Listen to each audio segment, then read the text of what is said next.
obvious. And think they thought it out and separated, and they made it successfully to Budapest. Once we were in Budapest, they, for some reason, I don't know where they got all the information, but we must have moved about 30 times from place to place, one step ahead of the Miloš and the Gestapo. And with God's help, we were successful.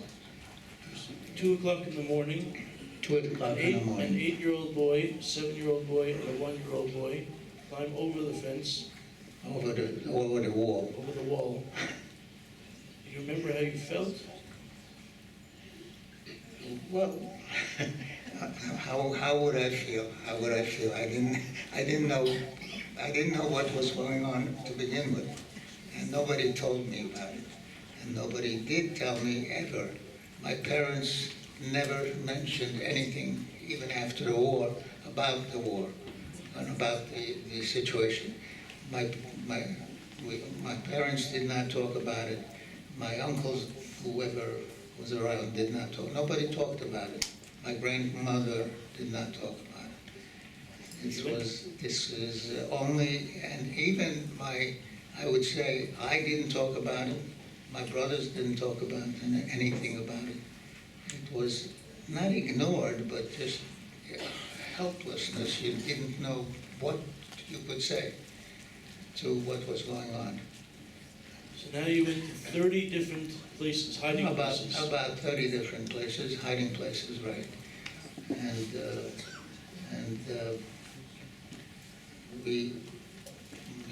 One of the places we were in early on was an apartment house, mostly with Jews, and the Nazis came and pulled a surprise raid on the building to round up all the Jews they could get from the building.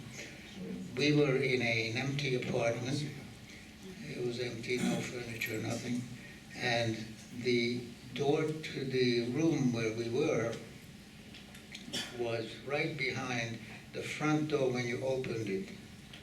And the front door was open. They busted into the apartment and left the front door open, blocking the view, their view, of the door of the room we were in.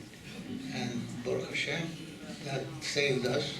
And my little brother of 1 year old also did not speak, didn't make a sound the whole time.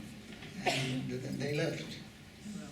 That was one example of the many miracles that we had experienced. From that place, you went to another hiding place. You moved From that place, we went to another one. That's right. We kept moving. Different identities. My parents, for some reason, they were able to get papers constantly to legalize themselves, and whatever they did worked. After that, there's one of the places where we were. My mother had checked herself in with the children to a sanatorium. That's a Hungarian version of a hospital. I don't know why, how, and so forth, but we experienced a bombing run by the United States Air Force. Now, to clear that up a little bit, Budapest was a target for the Russians, for the British, and for the United States. And each one of them took their turns bombing Budapest. It was a horror. Just that alone was very scary. The American bombs were the biggest of all of them, and once they dropped the bomb, that building was completely gone. It was like an earthquake. We were in this sanatorium, and luckily the bombs that there was an American air raid, and the buildings next to the hospital on either side were completely demolished. The hospital was not touched, luckily. So these kind of, I could tell you many stories, but these were the type of things that were happening to us. We moved into winter came to Hungary, and we moved into a house in Budapest where we had papers as Christians, validated Christians. Nobody could question. My father somehow learned the trade of glass cutting. He was a glass cutter, and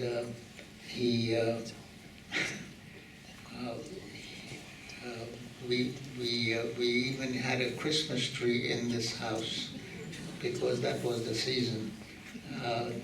And we were going at the time. So for everybody, we were going.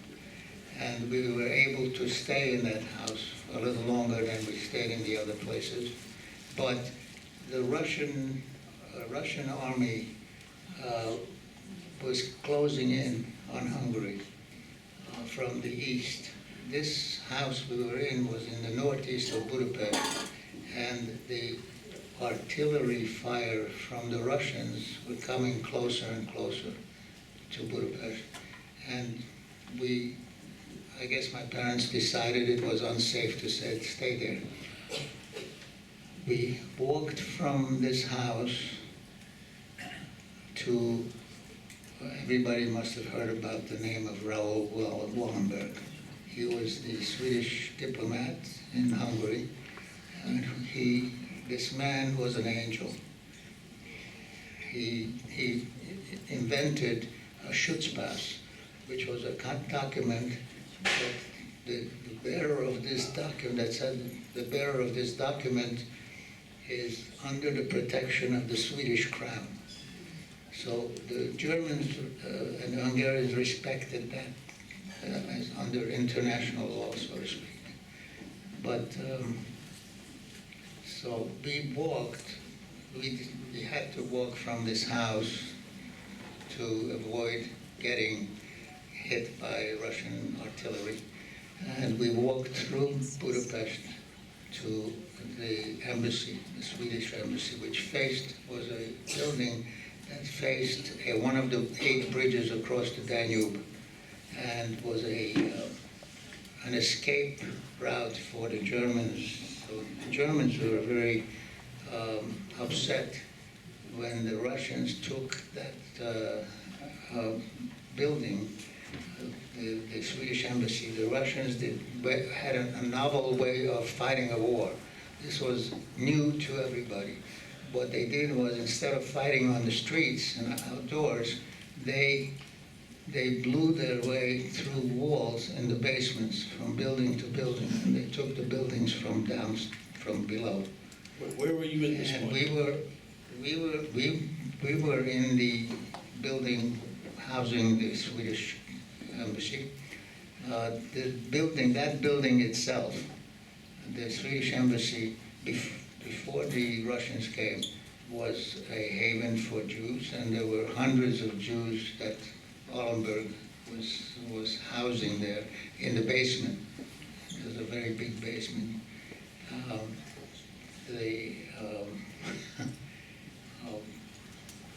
So you just so I can understand, you're now in the basement of the Swedish embassy. The Swedish embassy in the basement, right? And the Germans are around. The Russians. The Germans are around, but the Germans respected the building as an embassy and a neutral embassy. Therefore, they did not go in there.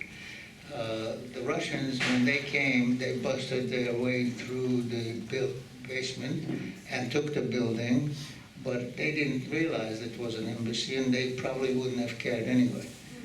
But they took the building, and the Germans were so keen on retaining this building because it was an escape route. It was looking over the bridge where they could escape towards the west to Germany, and they were very upset at the fact that the Russians now cut them off.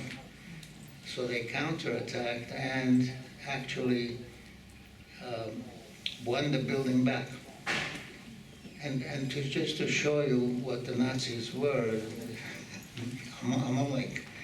they were not so much interested in winning the war, they were more interested in killing Jews, as many as they could. They took the embassy building back from the Russians, and as soon as they did, they saw all these Jews that they suddenly found a treasure, so to speak, to them. They lined us up immediately, men on the left, women and children on the right, 3 in a row, as many as would fit into the basement there. And they took the first 2 rows, 3 each, and shot them outside in the courtyard. This is in front of you. This is in front of, we saw all this, and we were part of all this scenery. They were ready to shoot the next 3 men, and they ran out of bullets. The lieutenant in charge sent a soldier to the next building to get bullets. He never came back. The Russians shot him. I think he sent about 6 men to get bullets, and they were all shot. Nobody brought bullets. It was another miracle. In the meantime, the Russians counterattacked and finally took the building. And as soon as they took the building, they lined up the Nazis against the wall and shot them right in front of us. The Hungarian soldiers, they didn't shoot. They took them as prisoners. And that was our liberation at the time. That we were, the Russians took all the Jews and sent them 20 houses down where there was a Red Cross. They were sent there for checkups. People who were ill were treated.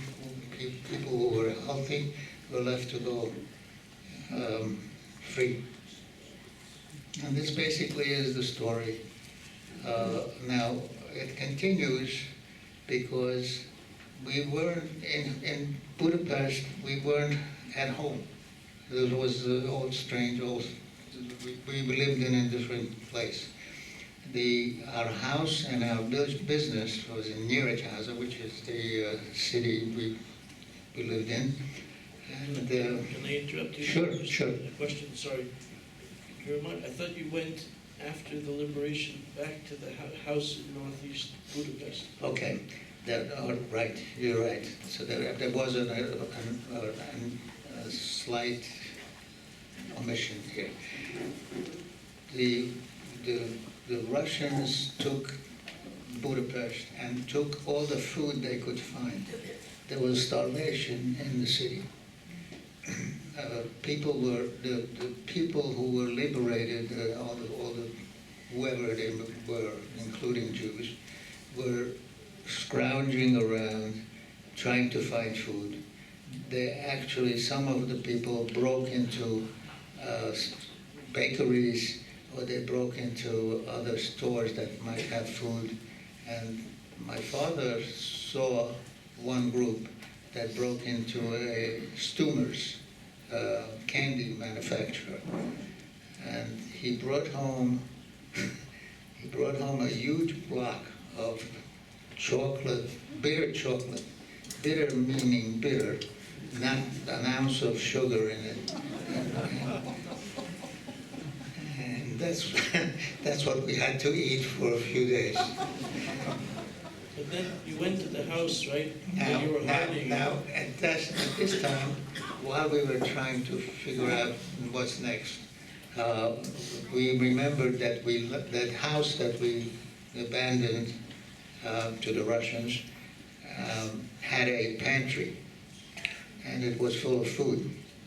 So we decided to walk back to that house and see what if there was anything left, because the Russians took everything they could get their hands on. When we reached the house, we realized that it was hit, the day after we left the house, it was hit by two artillery shells, and a lot of the walls collapsed. One of the walls collapsed against the door of the pantry, and we dug out the door, and we had food. Again, another miracle from Moshe, another gift. But then my mother wanted to go back home. She didn't want to stay in Budapest because it was strange. But this was the middle of January 1945. The snow was about this high, and she got a hold of a sled somewhere, dressed us up as best she could, and she pulled this. She wanted to take a train back to Nyíregyháza. There was no train service in Budapest at all. The next city that did have railroad service was about 50 miles away. She decided she'll walk through the snow to catch a train somewhere over there. And she did. She took 3 kids on a sled and pulled them about 50 miles in the snow this high. My mother spoke 6 languages. One of them was Russian, luckily, because she grew up partially in Czechoslovakia, and partially in parts of Russia and parts of Poland. That whole border area northeast of Hungary was switching hands almost every week. But she spoke Russian. When we reached Nyíregyháza by train, she went to the commandant, the Russian commandant, and asked him, please, if they would return the store and the house to us, which the Nazis, took away, and then the Russians had them. And he was very nice about it. He gave it back to us. One of the interesting things was my father came home and tried to put us into school. There were no Hebrew schools, no Jewish schools, no kids. Very few kids came back altogether. And before the war, I was in the 2nd grade, and from that point on, when the war started, I had no education whatsoever. There was no schooling. My father decided that it's better to have us go to any kind of school, so he put us into a Protestant school where we were spat upon and harassed by the kids. He took us out and put us into a Catholic school, which was much better. Interestingly, it was much better. The kids were more behaved. But in the meantime, my mother went back to the commandant, the Russian commandant, and said, can you do something about these kids not harming, So he provided a Russian jeep. It was 2 Russian soldiers with a jeep, and these soldiers drove us to school and drove us home after hours. And just to make sure that these Hungarian kids who were giving us a tough time saw that we were protected. It was interesting. I don't think I know anybody who went to school in a Russian jeep. So you're getting back into life, back into school, and right. You came across some new things you had never encountered before, new foods or... New things, yes. Well,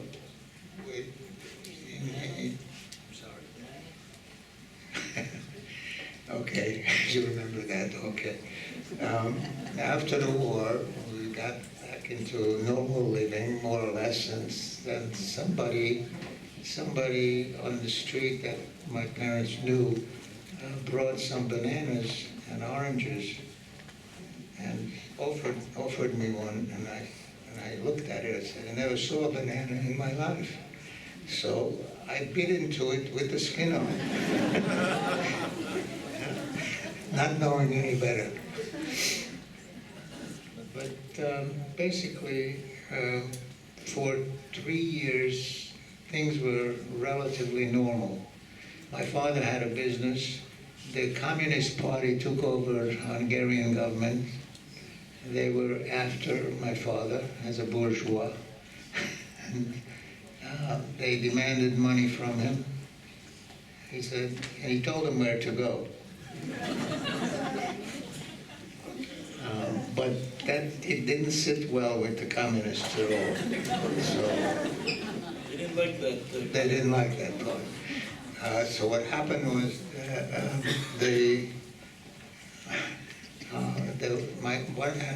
another former worker for my father was now the member of the Communist Party, and he was nice enough to come and warn my father that they were sending people from Moscow to arrest him. As soon as we heard that, we packed whatever we could pack. My mother had 2 cousins living in Prague, Czechoslovakia, and we decided to get out of Hungary. And again, middle of the night, we took a taxi. We paid off the border guards at the Czech border, and we went to Prague for two days. Because after 2 days, we heard that the Russians were coming after, the communists were coming after my father, even in Prague. My parents went to the Belgian embassy. They heard that the Belgians were friendly at that time, not like today. And they asked the Belgians, they showed documents. My father applied for an American visa in 1938 and was still waiting for approval. But they showed the Belgians the papers and said, is it possible to stay in Belgium until we receive clearance to go to the United States? And they agreed. So we stayed in Belgium for 6 months, and again, without a language, because they speak Flemish and French in Belgium. It was useless. Became part of Jewish life. You went to shul. Then we went to shul in Belgium, in Brussels. Different than what you had in Hungary when you went to the shuls? Yeah, Enkel Heinu was sung, and I never heard that sung in Hungary. But yeah, it was different, a little bit different.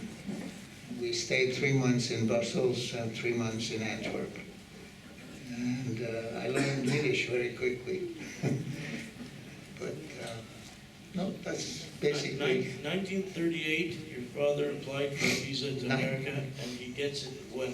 He got it in 1949. So nothing has changed.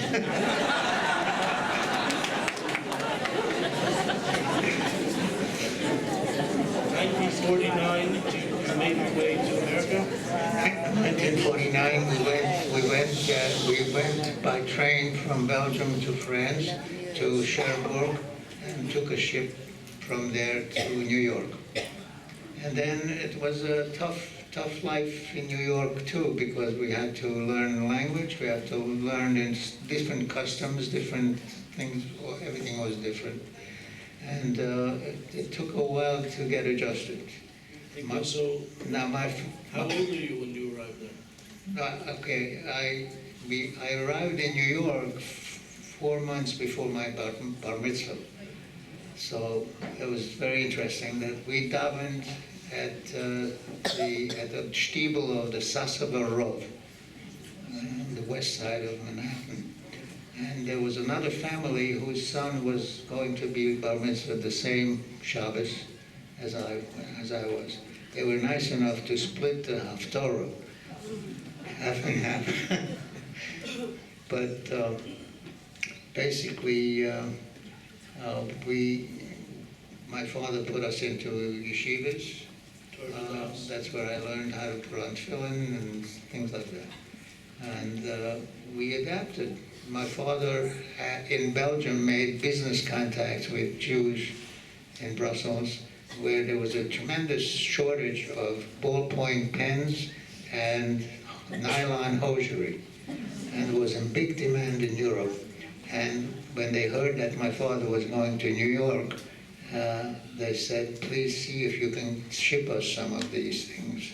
And he found them, and he did ship, and started a business. And Baruch Hashem, it grew. And then you... And I was in school, but also helping my father at the same time. So it was not so easy, not too easy. But that's basically my story. And then you build your family in America? Your new family? Your wife, your children? Yeah. In New York. And lived in Woodmere for quite a number of years until I made... Until you made Aliyah. Aliyah. I have to ask you, I'm curious, your feeling after everything you went through, after all the hiding, the 30 places, all the identities, watching those people being shot in front of your eyes, you make Aliyah. How do you feel? Great.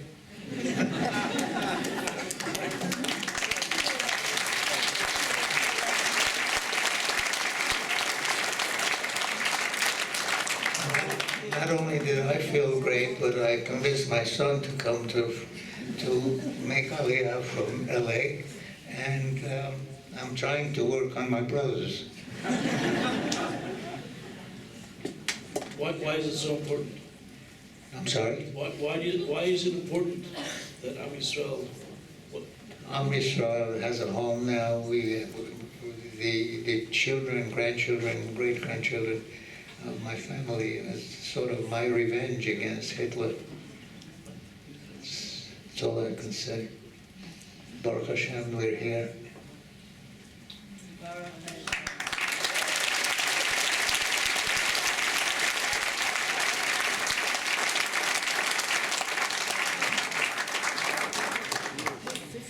You have to go anywhere, you have time for some questions.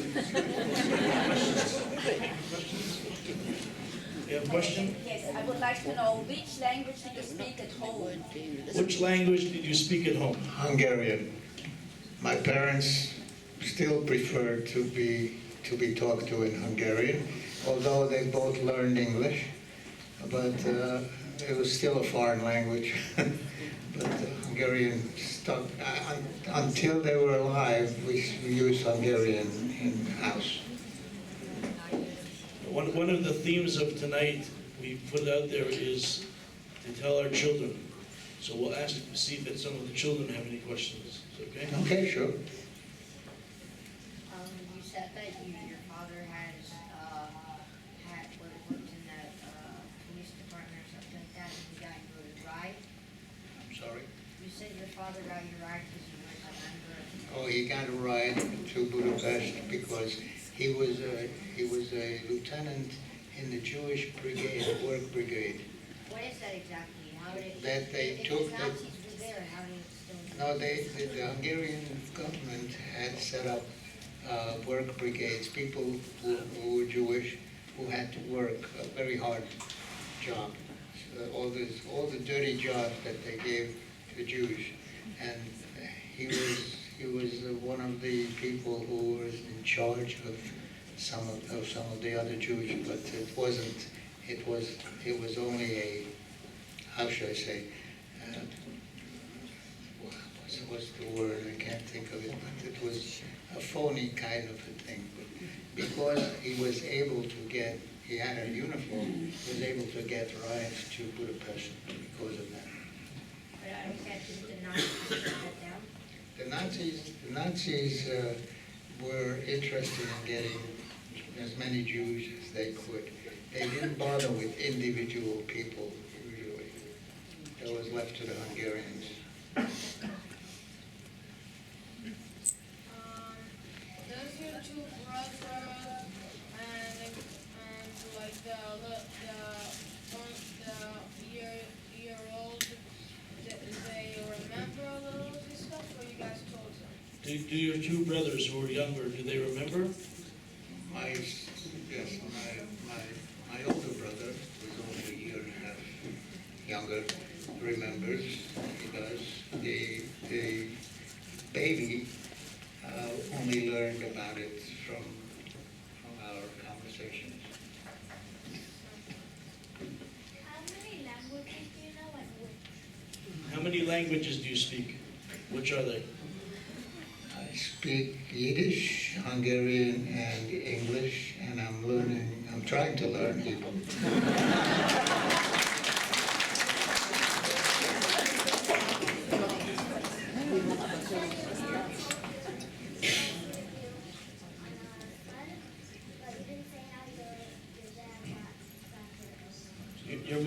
Your mother pulled you on the sled, the three of you, but how did your father get there? My father was very busy with documentations, arrangements, etc. He was quite busy after the liberation, and he allowed my mother to go because he had business to finish in Budapest, I guess, and he had brothers in Budapest.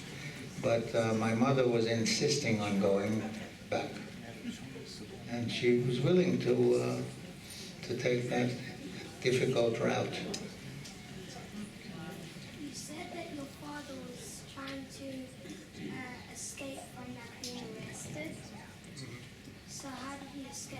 How did he get away from it? We went to Czechoslovakia. That's the next country. So weren't they also looking for you in Ahavat? And then the communists were coming after us in Czechoslovakia, we heard. So we went to Belgium. That's another country in Europe. They stopped. I'm sorry. They stopped looking for you guys. Yeah, well, they didn't have any power in Belgium. They couldn't do anything, the Russians, or the communists.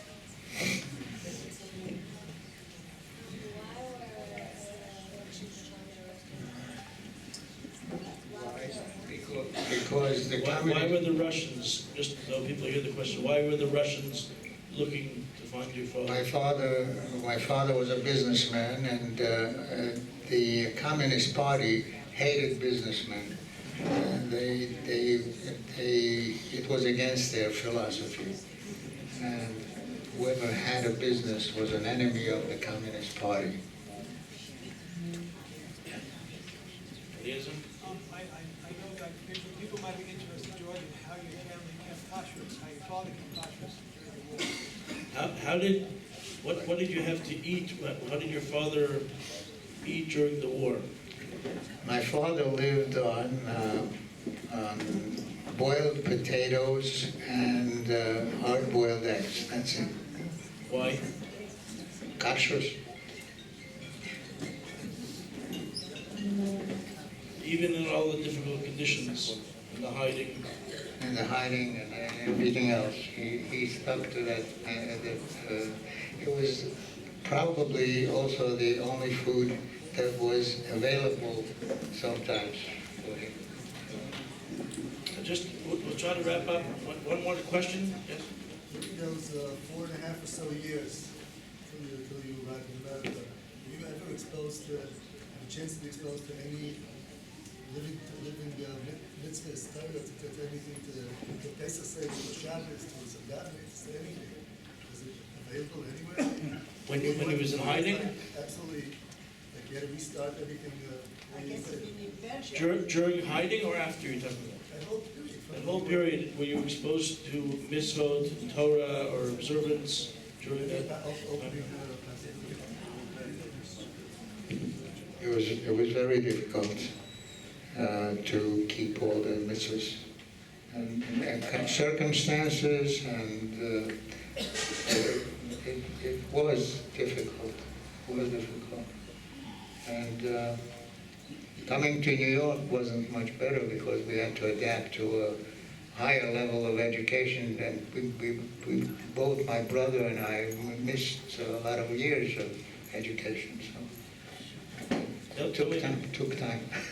Just to try to end off this segment, and we so much appreciate you sharing your story with us. What would be a message that you would want your children, grandchildren, and all the children sitting here, what message would you like to share with them?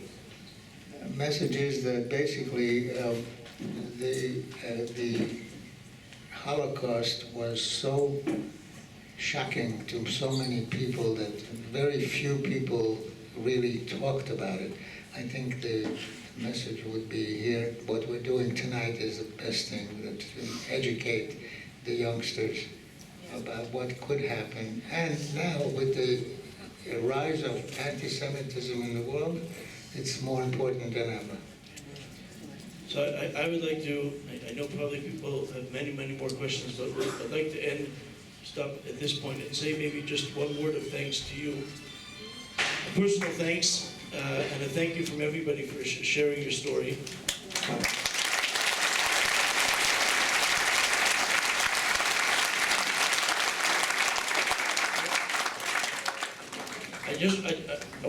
I want to share my thanks with you and tell everyone one thing, which is, you know, we were one thing sticks out in my mind. Last week or the week before, we were learning together in the morning in our Chabura, Hilchos Pesach, and the Mishnah Berurah brought a Shla Kadosh, and he brings a fascinating comment there that you responded to. It was, I don't think people know it, but there's this idea the Shla brings that there are these mitzvot that are chavivin, like the sukkah walls, the arba minim, the matzah, and the maror, which he says that there's a practice to kiss them. People would kiss the four walls of the sukkah, and kiss their lulav, and kiss the matzah, and kiss the maror. And I asked in the chabura, I said, I understand that such beautiful mitzvah to kiss, the lulav and esrog, the matzah, it's a sign of freedom, but why kiss the maror? The maror is a sign of bitterness. And out of the chabura, you answered the question. And I don't know if you remember your answer, but you said there in the chabura that we need to remember the bitterness, but also in order to appreciate what we have and to thank HaKadosh Baruch Hu. And the last line of that same Shla Kadosh, he ends off sort of the way I look at you as a person who's a simple, quiet person in the community, but a person of respect and stature. And he ends off by saying, "V'akol l'chibur